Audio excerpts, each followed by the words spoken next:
Hi, very good evening, everyone.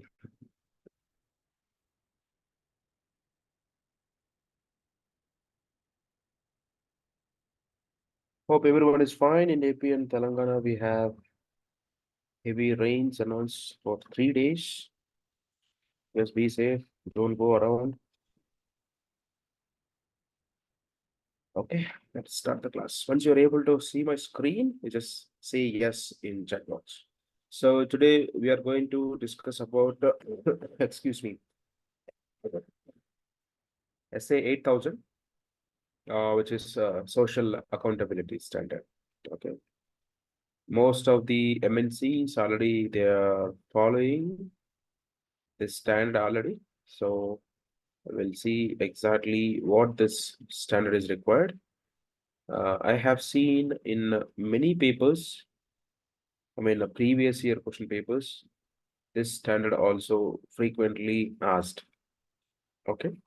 So here we have, one second.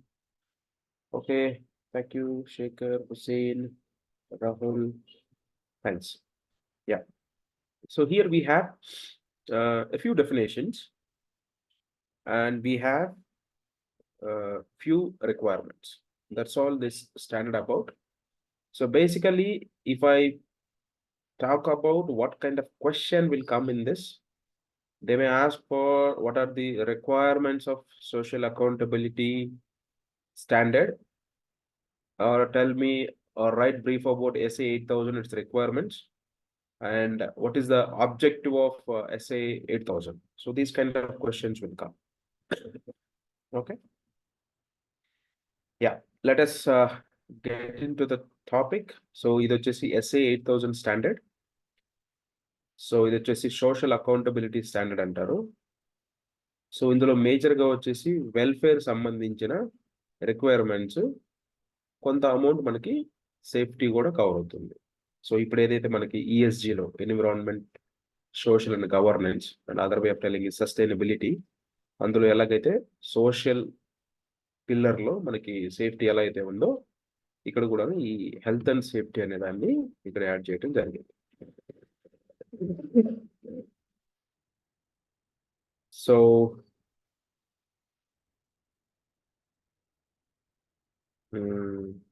yeah, let us get into topic.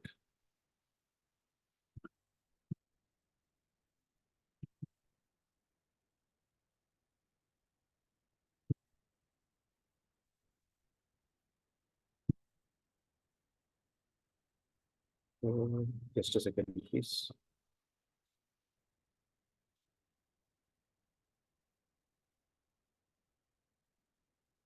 Yeah. So if you see the purpose of this standard is, it is the intent of SA 8000 is to provide a standard based on the international human rights norms, national labor laws that will protect and empower all the persons within a company scope of the control and influence who produce products or provide services for that company, including personnel employed by the company itself, as well as by its supplier, subcontractors, sub-suppliers, and home workers. So it is not left anyone. So it talks about people employed and their subcontractors. If you give some sort of activity, for example, if you are a bike, if you are a bike manufacturer, so what you do is you do only assembly. So rest of your all parts, which you will do outsourcing. Outsourcing in the sense you will source from various vendors. So you source from the cables from one company, the seat from one company, the tank from one company, and also the tires from other supplier, the wheels from one supplier, silencer from one supplier, and the lights from one supplier, and you paint it somewhere else. Then all together you will bring back to your facility and you do the assembly. So that is your product. So in this process, you will have your suppliers and subcontractor and sub-suppliers. What does it mean by sub-supplier? So if you give a subcontractors, Under them, again, they have given a subcontracting, they'll be fall under this sub-suppliers. A sub-supplier is a supplier of your subcontractor or outsource team. ఇందులో ఏంటంటే ఈ SA 8000 మనల్ని మన కంపెనీలో ఎంప్లాయీస్ని మన దగ్గర పనిచేసే కాంట్రాక్టర్ని మన సప్లయర్ల దగ్గర పనిచేసే ఎంప్లాయీస్ని తర్వాత home workers, some kind of work they'll give for the some from the home work also. So they will take it to home and they will perform the job and they will bring back, or they will give and go and deliver some kind of products to the homes and they'll do their work in the home itself. They will take the piece-wise cost, especially in the textile markets, textile industry, it used to happen. Okay, it is covering all those requirement. అంటే ఇక్కడ అందరూ కూడా cover అవుతూ ఉంటారు. కంపెనీలో పనిచేసే employees, వాళ్ళ కింద పనిచేసే కాంట్రాక్టర్ దగ్గర పనిచేసే ఎంప్లాయీస్, ఆ కాంట్రాక్టర్ కనుక ఇంకొక సబ్ కాంట్రాక్టర్స్ ఉంటే వాళ్ళ దగ్గర పనిచేసే ఎంప్లాయీస్ కి అందరికీ కూడాను ఇది అప్లికేబుల్ అవుతుంది. So if you say SA 8000, it is verifiable through an evidence-based process. It requires apply universally regardless of company size and geographic locations or industry sector. How it will be? Evidence-based. So how we do ISO audits, International Organization for Standardization, the same way it will do an evidence-based approach. So without evidence, you can't get this certification. They'll do one audit for the certification as well. How they do? Compiling with the requirements for the social accountability of the standard will enable the companies to develop, maintain, and enforce policies, procedures in order to manage those issues which can control or influence. Credibility demonstrate to interested parties that existing in the company policies and procedures and practices conform to the requirements of the standard. So basically, if you are implement the standard, so they can able to develop and enforce, means implement, they can maintain the policies and the procedures to maintain the requirements or in compliance with the standard. Okay. No, it also credibly demonstrate the interested parties that existing in the company's policies as well. Now, if you see the basic definitions of the standard, which is covering a definition of a company, which means what is mean by company. So we are talking about in a company under scope. So what is mean by company? Within the company's scope of control. So what is mean by company? A definition of company means the entity of any organization or business entity responsible for implementing the requirements of the standard, including all personnel employed by the company. So you may get a question whether is it mandatory or voluntary standard. Like ISO, it is a voluntary standard. Sometimes your customer may be asked you to implement. So he may put a condition that if at all you want to become my supplier, you should have SA 8000 certification.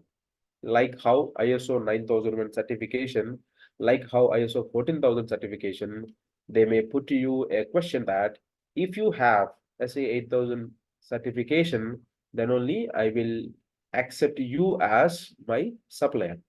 Otherwise, it is completely voluntary standard. So company definition ఏంటి? ఏదైనా ఒక entity, ఏదైనా ఒక organisation అనేది ఎవరైతే implement చేయాలనుకుంటున్నారో ఎవరి మీద, including all personal employed by the company.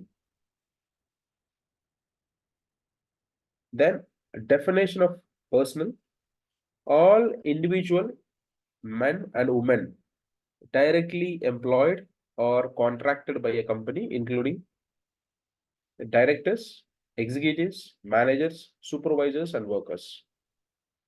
So everybody under on same roof, no changes. So ఇక్కడ అందరూ కూడాను పర్సనల్ కింద వచ్చేస్తారు, including everybody, director level, executives, managers, supervisors, and workers. Everybody will cover under personal. And definition of workers: all non-management personnel will be fall under worker category. అంటే non management కానీ వాళ్ళందరూ కూడాను worker category కింద రావచ్చు. Maybe non management అంటే ఏం చెప్పవచ్చు, board members అవ్వచ్చు, లేదంటే డైరెక్టర్ అవ్వచ్చు, సిఇఓలు అవ్వచ్చు. సో మేనేజర్లు నాన్ మేనేజ్మెంట్ అని చెప్పలేము. It's depends on how the companies defining them. All non-management category will fall under. Mostly CEOs and MDs, JMDs and board of directors will fall under management category. Rest all will be fall under non-management category. Then definition of supplier or subcontractor. As I mentioned in previous example, any organization which provides the company with the goods or services intangible to and also utilized in or for the production of the company's goods and services. It is simple that I'll take an example of Mahindra. So Mahindra is sourcing some parts of Mahindra Thar from me. I am a contractor. I am a subcontractor or supplier for Mahindra. I will be fall under subcontractor role. So somebody else, even for Mahindra, I am doing a training program, not goods. I am giving a training service. I went for 1-day training program. So I will become a supplier or subcontractor for that. Okay. All parts of the company, goods and services, etc. That is about supplier or contractor. Then definition of sub-supplier. This also we'll see once again, a business entity in the supplier chain which directly or indirectly provides the supplier with the goods or services utilized in order for the production of the supplier and also the company's goods or services. So here it is the production of suppliers and or the company's goods and or services. And supply chair, supplier యొక్క కింద వీళ్ళు పనిచేస్తుంటారు, sub supplier. Okay. Now we'll see a definition of corrective and preventive action. An immediate and continuing remedy to a non-conformance to the SA 8000 standard. That is corrective and preventive action. What is mean by other, way of telling it, what is mean by corrective action, what is mean by preventive action? Can anybody put in chat box so that we can discuss later? And then we'll see a definition of interested party. Who is mean by interested party? So for this course, you all people are interested parties. Even IIFSE is an interested party. Their management is an interested party. Even I am also an interested party. And state board also an interested party. So we all together are interested parties for this course. How it is? I am interested on giving training. IIFSE is interested in delivering the certification program from SBTET. SBTET is offering chance to IIFSE to facilitate this training program. So we all are interested parties for this certification program. That's all. Interest party ఏంటంటే ఎవరైతే ఇందులో involve అయ్యి ఉన్నారో ఈ certification programme లో వాళ్ళందరూ కూడాను మనకి ఇంట్రెస్టెడ్ పార్టీ కింద కన్సిడర్ చేయబడతారు. An individual or group concerned with or affected by a social performance of the company. So here it is about the company's social performance. Company's social performance means the kind of facilities you are giving, the kind of the legal requirements you are fulfilling, and how you are treating the people, and how you are honestly the paying the salaries as per the market, as per the set by the law. All these things come under social performance. Now we'll see what is mean by a child. So any person less than 15 years of age, unless the minimum age for the work or mandatory schooling is stipulated as being higher by the local law, in which case a stipulated higher age applies in that locality. Basically, it is less than 15 years, being it is an international standard from one nation to other nation. The child definition may vary. That's why they are put in the following paragraph. It may be differ from applies from the locality as well. అంటే 15 సంవత్సరాల కన్నా తక్కువ ఉన్న వాళ్ళందరినీ కూడాను the worldwide they'll be called as a child, but maybe in some countries the numbers may be vary. That's why they're telling as per the local rules also we have to check once again. Okay. Again, young worker, any worker over the age of child defined above and also under the 18, he is a young worker. Then child labor, any work performed by a child younger than the ages specified above definitions, a child except as provided by ILO recommendation 146. Basically, the child labor, they used to work for a few hours, then they'll go back to the school. If I'm not wrong, as per that recommendation 146. Okay. I have not seen any comments. What is mean by corrective and preventive action? Please do. Yeah. Now we'll see what is the definition of forced and compulsory labor. All workers or services that a person has not offered to do voluntarily and is made to do under the threat of a punishment or retaliation, or is demanded as a means of repayment of the debits. So, forced workers. He don't want to work with us, but still you are make him or make her to work. Maybe keeping their certificates with you, or you're not doing the full and final settlements, or you're not giving the experience letter. You ask them to do the 3 months notice period, whatever it is, or after 3 months also, you're making them to work another extra days, even though as he followed the company laws. That is a forced or compulsory labor. And definition of human trafficking: the recruitment, transfer, harboring or receipt of persons by means of use of threat, force, or other forms of correction or deception of purpose of exploitation. So it is all about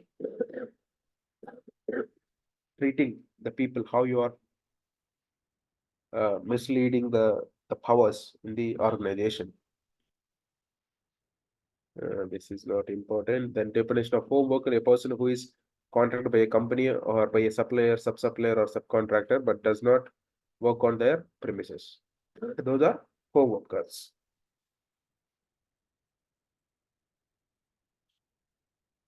And then definition of SA 8000. What is mean by the worker representative? A worker chosen to facilitate the communication with the senior management on the matters related to SA 8000 under by the recognized trade unions in the unionized facilities and elsewhere by a workers elected by the non-management personnel for that purpose.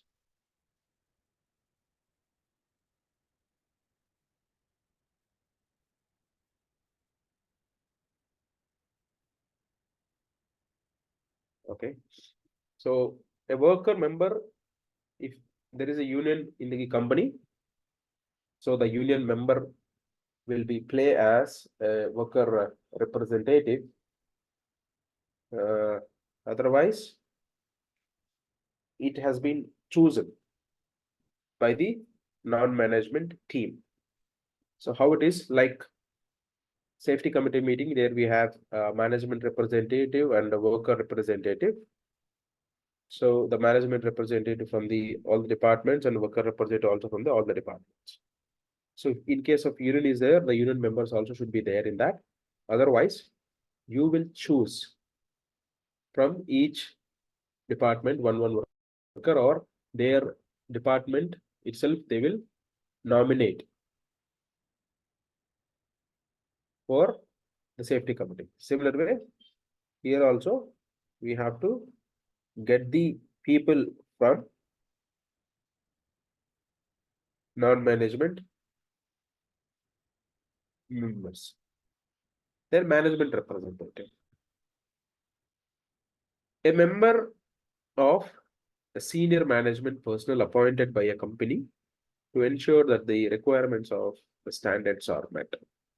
So management representative MR, maybe people who are already working in the organizations, they are well known with the MR. Previously, we have MR for the ISO system. Nowadays, the MR is not there, no more MR in the ISO system.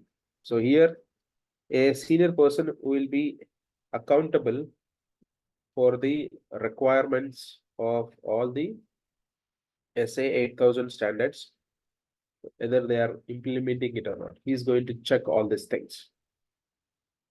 Then workers organization, a voluntary association of workers organized on continuing basis for the purpose of maintaining and improving their terms of employment and workplace conditions. That is the workers organization. Then collective bargaining agreement. So if you see a collective bargaining agreement, it is nothing but how our India also, how the unions, they do the salary revision for once in 3 years or once in 4 years or once in 5 years based on the agreement they had.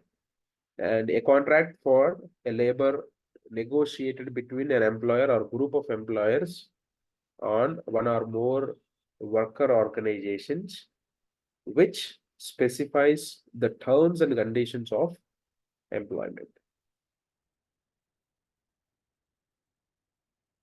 So terms and services of employment of the unionized workers. So in this, everything will comes in, salaries and then other conditions, bonus, etc., etc. Now we'll see what are the requirements under this social accountability standard SA 8000. Now we'll see what is mean by child labor. For this criteria they have defined. A company shall not engage in or support the use of child labor as defined from previous definitions. Okay, I'll take a pause here. I got two responses. Thank you, Sai and Dilip. I read Sai's comment, and prevention is taking action before action happens, which is pre-planned. When something goes wrong, a CAPA is executed to correct the immediate issue, then to prevent it from reoccurring with a tweak or improvement that addresses the cause. Okay. Yeah. Dilip, a small correction here. So the actions which you are doing, which is the correction, that is not corrective action. Immediately what you are doing, for example, you are having a leakage. So immediately you have arrested that leakage, but you have not taken any action. Then you have changed that the gland or the washer which is damaged, that is corrective action.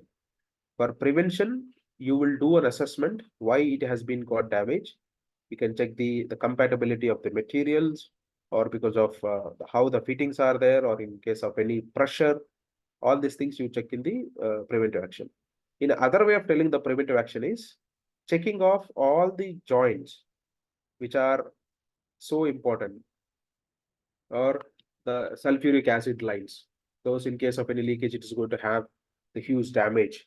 So wherever you have the potential threat which will going to impact more, there you do inspections, audits, then observations. All these things will comes under preventive action. So it is before the action, before the accident, we do all the preventive actions. And after the accident, whatever we are doing, we do corrective action. But not in the same plant, we'll say. If you are implementing horizontal deployment in other plants, that will be preventive action. If you are doing where the accident is happened in that plant, it will be corrective action. After any incident, accident taking action on the incident is called corrective action. Preventive action taking adequate prevention taken required standard ongoing activities to avoid any incident or accidents and also any property damage. Yeah, thanks. Thanks, Rama Shivanji. Yeah, okay. So here what will happen? No, we should not, or we are not supposed to employ or hire any child labor. The company shall establish, document, maintain, effectively communicate to the personal and also interested parties, policies and procedures for the remediation of the children found to be working in the situations when fit the definition of the child labor above, and shall provide adequate financial and other support to enable such children to attend and also remain in school until no longer a child as defined above. So in case of any child labor, if you found, a company can support them to get the education till they'll fall under this definition. Maybe till 18, they'll support their education. Maybe after 18, the children can go and work.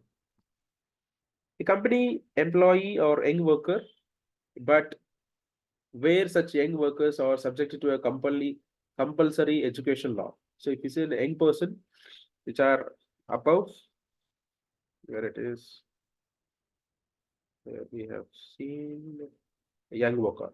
Any worker over the age of child as defined above and under the age of 18. So he'll be above 15 and below 18. For those people, for young workers, but where such young workers are subjected to compulsory education law. They may work only outside of the school hours. Under no circumstance shall young workers school work and also transportation time exceed a combined total of 10 hours per day. And in no case shall the young worker more than 8 hours a day, and young worker may not work during night hours. So in case if you take any young workers above the age of 15 and the below age of 18, so they can work for 8 hours, not more than that, and they are not supposed to be employed in the night shifts. That is the requirement. The company shall not expose children or young workers to any situations in or outside the workplace that are hazardous or unsafe to their physical and mental health and development. So mostly these workers are worked in many packaging or very low profile activities where they are not going to expose with the any chemicals or machineries or any hazardous processes. Okay. Then forced and compulsory labor. So if you see a criteria, a company shall not engage in or support the use of a forced or compulsory labor defined in ILO Convention 29, nor shall be required to pay deposits or a large identification papers with the company upon commissioning the employment. So if you see, if you remember, if you may go for 10, 15 years back, companies, not all companies, a few companies, they used to hold our original certificates during the employment. Nowadays, it is no companies taking any original certificates, but I'm not sure. Maybe still there are such companies, but most of the companies they are not taking any certifications from us. Identification papers, in the sense your original proofs or your certifications, they will keep with them during the employment. Neither the company nor any entity supporting labor to the company shall withhold any part of the personal salary, benefits, property, or documents in order to force such personnel to continue working for a company. Even they are not supposed to hold any salary, or they are not supposed to hold any documents like experience letters or note due letters or final settlements. They are not supposed to do any such kind of activity with the people they have worked. Otherwise, they will fall under this forced or compulsory labor. The personnel shall have, second. Okay, ఈ force labour అంటే ఎక్కడికి వస్తారు అంటే, మనకి ఎప్పుడైతే మనము కంపెనీలో join అయినప్పుడు మన డాక్యుమెంట్స్ తీసుకోవటము, లేదంటే ఒరిజినల్స్ తీసుకోవటము, వాళ్ళ దగ్గర పెట్టుకోవటము, లేదా రెసిగ్నేషన్ ఇచ్చినప్పుడు వాళ్ళకి ప్రాపర్గా సెటిల్మెంట్స్ చేయకపోవటము, లేదంటే ప్రాపర్గా మనీ అనేది ఇవ్వకపోవటము, లేదా వాళ్ళ ఎక్స్పీరియన్స్ లీటర్ని దగ్గర పెట్టుకోవటము, లేదు అంటే మీకు ఎక్స్పీరియన్స్ లీటర్ ఇవ్వము, మీరు ఇంకా ఒక 10-15 days కొత్త వాళ్ళు వచ్చేంత వరకు మీరు పనిచేయాలని వాళ్ళు ఫోర్స్ చేయటము, ఇవన్నీ వస్తుంటాయి. And personal shall have the right to leave the workplace premises after completing the standard workday and be free to terminate their employment provided that they have a reasonable notice to their employer. So after 8 hours or after their working hours, they are free to go. You should not ask them to force them to work until unless they are willing to do. Another way is, if at all he wants to go out of the company also give some notice period, and also the worker also should serve as per the company's requirement. It is not that you are terminating and go immediately. If you are terminating such a way, then you have to pay the, as per the company's rules, the notice fee. Either it is a 1 month salary, you can pay 1 month salary. If it is a 3 months, if it is a 3-month payments, you have to give. Neither the company nor the entity supporting labor to the company shall engage in supporting the trafficking in the human beings.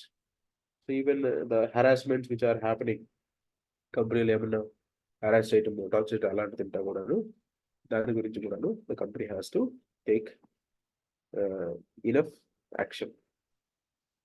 Then health and safety. So this is an other requirement.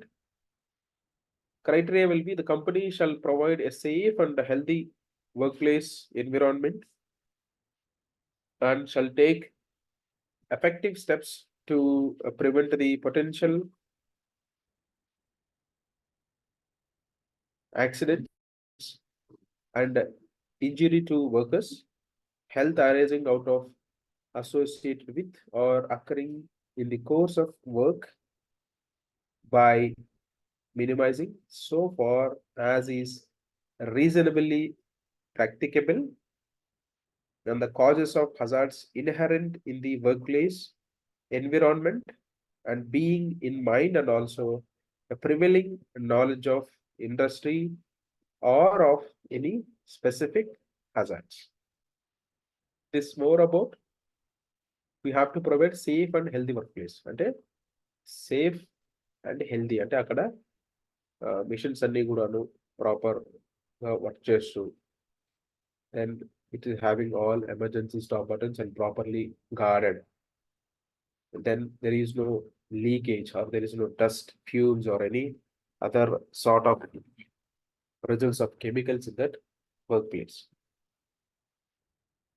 A company shall appoint a senior management representative to be responsible for ensuring safe and healthy workplace environment for all the personnel and for implementing the health and safety elements of this standard. So the company shall appoint senior management representative. So we have to have one senior management representative for ensuring the safe and healthy workplace environment. Like us, we are going to be a member to see all the requirements, and ఒక safety officer ని appoint చేసుకోవాలి ఈ requirements అన్ని fulfil చేస్తున్నామా లేదా అని చూసుకోవడానికి. And a company shall provide to a personnel on a regular basis effective health and safety instructions, including on-site instruction,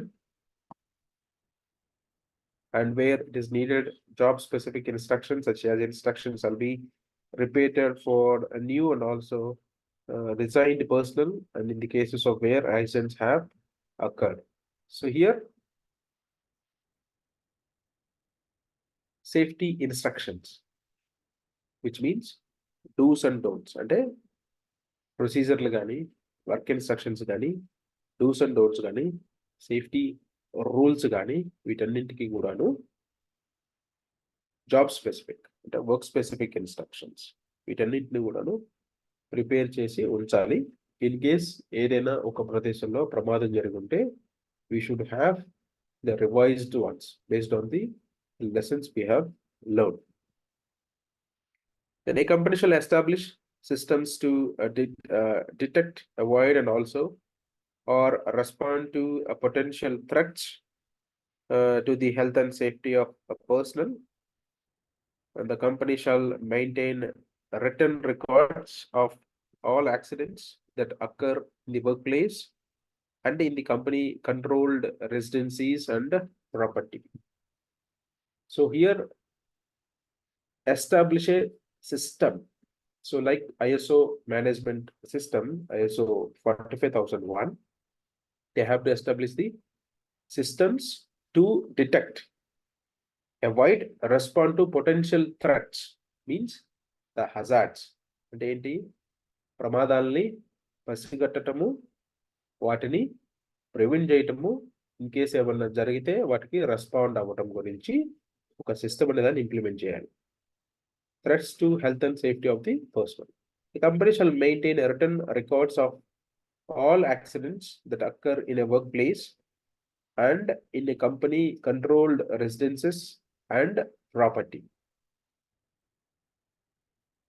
So here also it should establish, maintain the written records of all the accidents that occur. So ఏదైతే ప్రమాదాలు జరుగున్నాయో వాటికి సంబంధించిన అన్ని records ను maintain చేయాలి.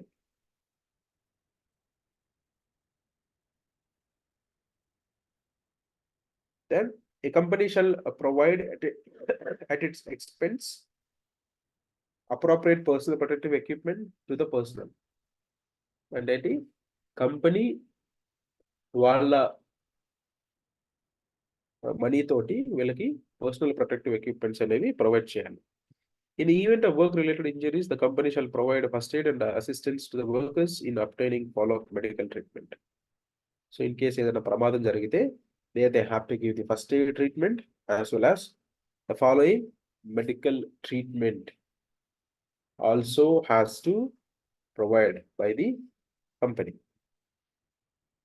Then a company shall undertake to assess all the risks to the new and also expect mothers arising out of their work activity and also ensure that the reasonable steps are taken to remove or reduce any risks to their health and safety.